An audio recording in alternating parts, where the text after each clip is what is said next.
Hello and welcome back. Today let's talk about objective reality and subjective experience, and perhaps the ideology of empiricism.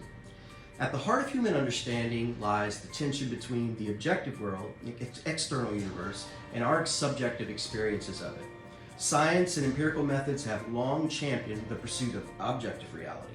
However, given the inherent subjectivity of our experiences, can an unwavering belief in empirical reality be seen as its own ideology? Or even akin to some type of faith?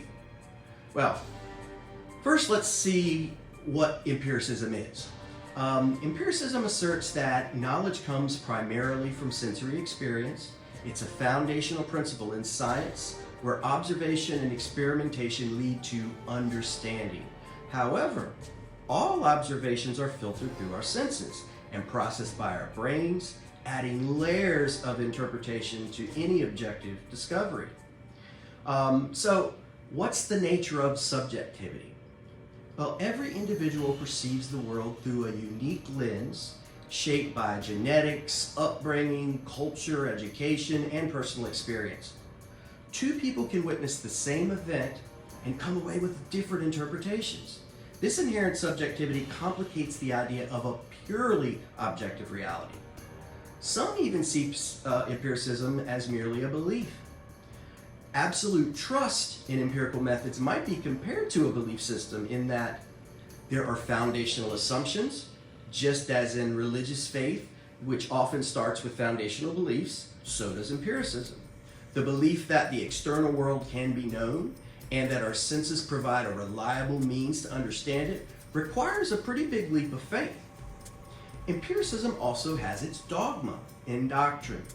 Just as religions have their sacred texts and dogmas, empirical science relies on established methodologies and principles that guide its followers.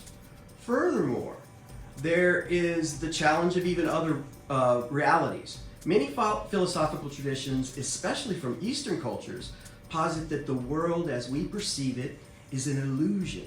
These perspectives challenge the Western empirical viewpoint and highlight that what is considered objective might itself be culturally subjective. So, just what are the limitations of empiricism in science? Science, for all its advancements, has its limits. The uncertainty principle in quantum mechanics, the nature of consciousness, and the origins of the universe are where empirical evidence provides incomplete answers, necessitating some belief, at least in that system. There is also a great need for humility in empirical thought. The history of science is filled with instances where known truths were later overturned by new discoveries. This suggests the need for humility and acknowledgement that our current understanding, no matter how empirical, might be revised in the future. Now, what role does empiricism and experience play? Personal experiences, especially those that are profound or transcendent, often defy empirical validation. Spiritual encounters, deep emotional states, and even the phenomenon of consciousness itself don't easily fit into the empirical frameworks, yet they shape our understanding of reality. Well, while empiricism has undeniably expanded our understanding of the universe, it's crucial to recognize that our pursuit of objective reality is shaped too by subjective experiences.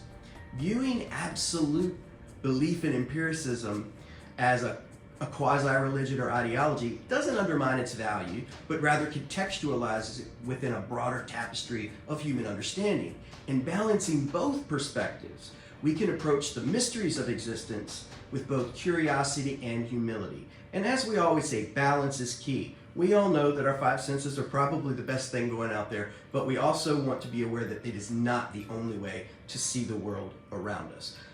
As usual, I have added many more details and examples up on the Substack. I'll leave that in the description. If not, I'll see you next time.